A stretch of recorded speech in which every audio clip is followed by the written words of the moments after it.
Hello blessed people, it's your girl Raina Favored here. So grateful, so honored by your love, by the support that you have shown me, guys.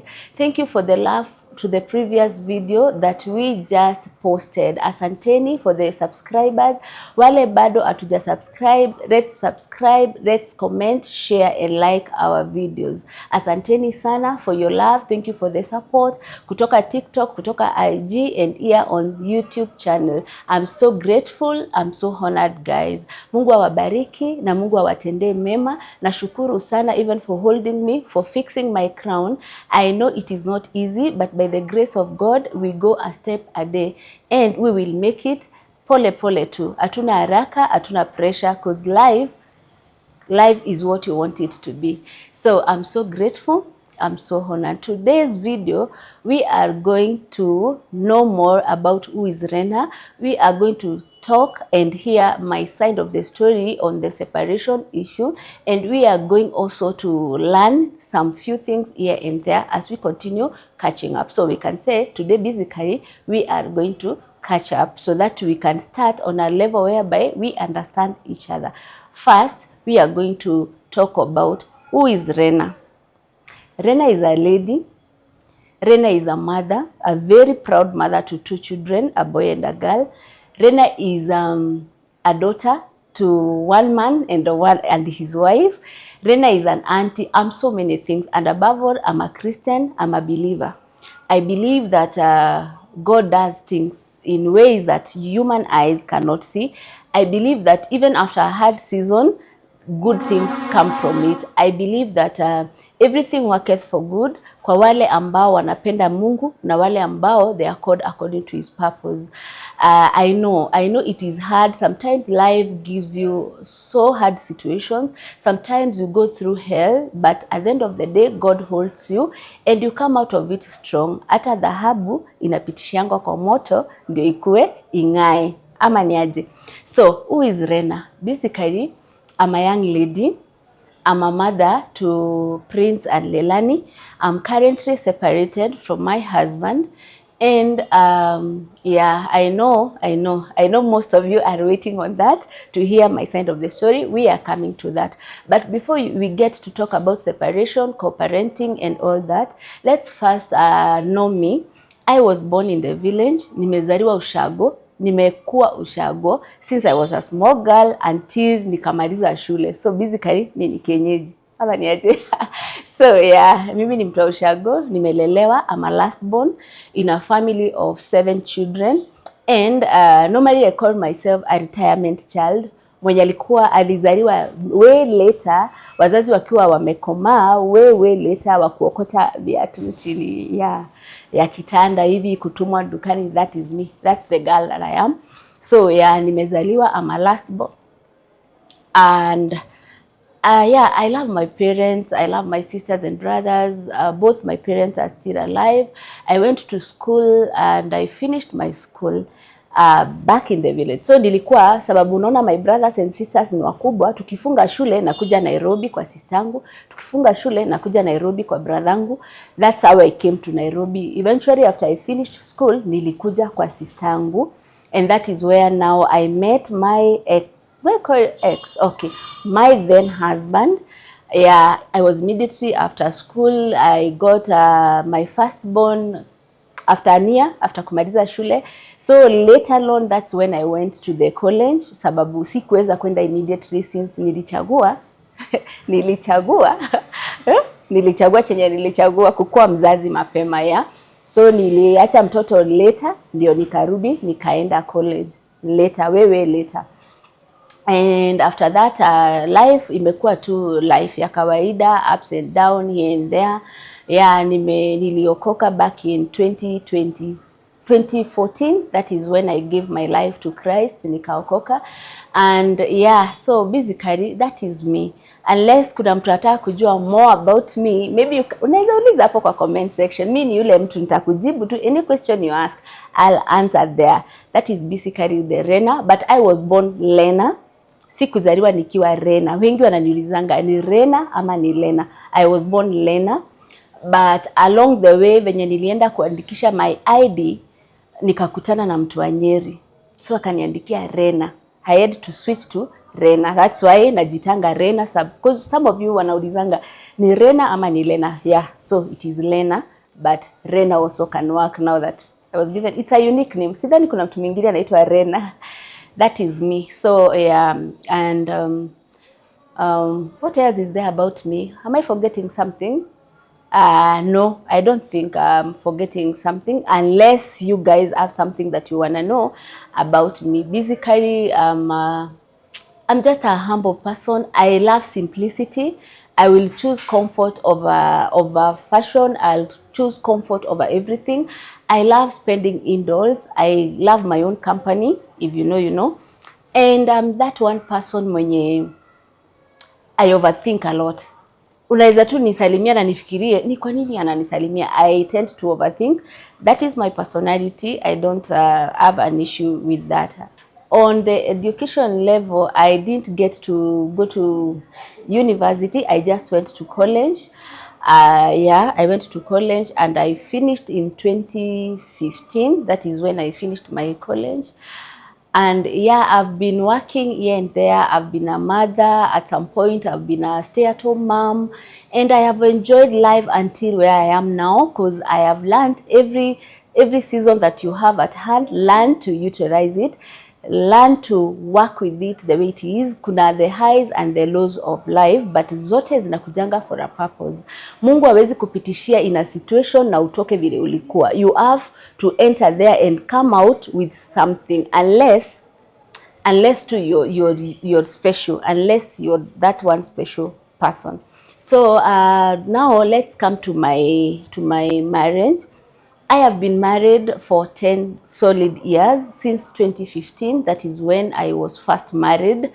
And my marriage and its own ups and downs. You know, kawaida, sisi ni watu wawili, tumelelewa place tofauti, tumelelewa na wazazi wa tofauti, tumelelewa vitofauti kabisa. So us coming together and making a family, and at a very young age, it was very challenging, but still, it had its moments. Kuna zile tu memories zenye you create from it.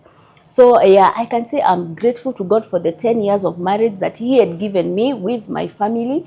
And I still believe God has a purpose, God has a will, because we are told the purpose of a marriage is to the glory of God. So I believe that marriages work, and it still is work. It's work, but you have to be intentional, the two of you. A family cannot be made by one person. It has to take the two of you. The intentionality has to come from both of you. Yeah. So I've been married for 10 years, and last year I was separated from my husband. I know you saw all the clips that were going out there. Alipiana is side of the story, and the reason why I chose to be silent is because I believe when something happens, it can happen to immediately. You can talk out of anger, you can talk out of frustration. So ni vizuri unyamaze, you process everything. And you know, healing haikujangi. You don't sleep today, you wake up tomorrow healed. Healing is a process that takes time. It takes time, and that's why they say time heals. Time does not heal per se, but it is the time that you take in healing, a day at a time. You take every day until unakuja to the day that you feel you'll not heal completely, but there is the day that you will feel, now I can face this thing with no anger, with no bitterness, with no blaming. Ujue makosa yako, ujue your faults, and now you are able to handle, so that you can prepare yourself for the coming days, because no one knows tomorrow. No one knows what is coming. No one knows what tomorrow holds for us. All of us tunaishi tu in hope, and we trust. That's why we are told, that's why the Bible tells us, we trust in the Lord and He will do good things to us. So let's keep trusting in the Lord. Hata kama kuna time I'm making sense. Right now I'm going through separation. I'm mourning a loss, that I've lost a marriage that I've worked for 10 years. It is not easy. Many people are expecting I'll come and say my side of the story. I had to process everything, to come to terms with everything before I could come out here. But finally today I'm here to say that it is not easy. But I trust in God. I trust all this is happening for a reason.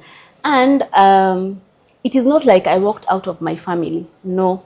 It is not like I woke up one day and I decided I'm leaving my family. No woman will ever do that. No woman will ever pack from their house and just walk for no reason. And just at walk, umekasirika, uwache familia yako. No.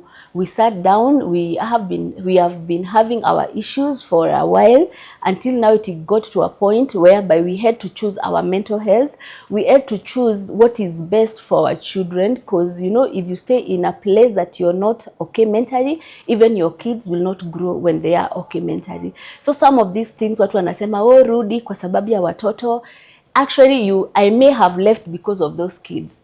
Contrary to what you think that I have to stay for them, sometimes you have to live for them also, because you need you to be sober so that you can be the best that you can be to them, so that I can be a good mom. And the dad also needed time so that he can be a good dad to them. All of us are not innocent, and each and every one of us has their fault in all this.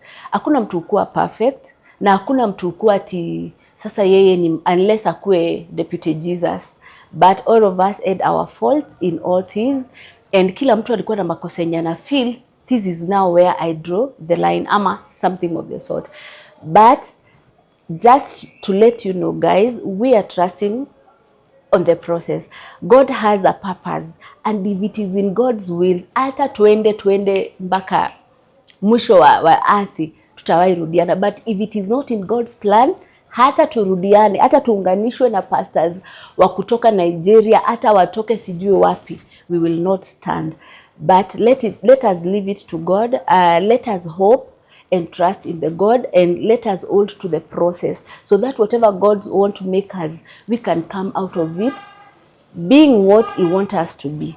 So guys, that is my part of the story. Sitaki kudwell on the past, because there is no need of dwelling of what has already happened. We have to take what is happening now, that we are separated, that we are co-parenting. It is not easy. It is not easy, because we have our own lives right now. Kila mtu anaishi kwake. Maybe my time and his time, they are not aligning. Maybe what I want us to do and what he wants us to do, time haiendani. But at the end of it all, we have one common interest in all this, our children. I will remain to be their mother. He will remain to be their dad. Hata niolewe, hata nizae watoto wengine, I will never walk to my son and daughter niwaambie this is not your dad, now the new one is. No. He will remain in their lives forever guys, forever. Mpaka hata azeeke, hata aoe apate watoto 10, hawa wataishi, unless amue ataki kukua in their lives. You don't force people to be in your children's life. But as long as he is willing to be in his children's life, I will never sitawai we are here, cause it is bad. I may think I'm doing it for me, but it will not hurt me. Mi ni mtu mzima, I have my life, I have other interests. Maybe I want to achieve some things, maybe all those things. But these kids need their dad in their life. As long as he is not toxic, they need him. Na mi kuzuia conversation, mi kuzuia anything it happen na yeye, I will be hurting the kids, not me. I will not be hurting him. Unajua sometimes we do these things. Akipiga simu utaki kushika, maybe anataka kuongea. You know, Leilani, when it comes to co-parenting for Prince, it's easy. Prince akona simu. Prince anaweza amka aseme leo I want to go to dad. Sitakuwa na like he knows how to talk what he wants. Leilani hata akiamka niambie I want to go to dad, it is me who will take my phone, call the dad with my phone, na tupangane anamkujia ama tunapatana wapi amchukue. She can't go by herself. So it is a bit complicated co-parenting smaller children than the bigger ones, because Leilani hana simu, she has to use my phone. And you know how it is with cooperating. Maybe penye yako ataki nimpigie, ayuko sure who is calling, is it me, is it Leilani? I have to call because I want my daughter to talk to the dad. So sometimes inakuanga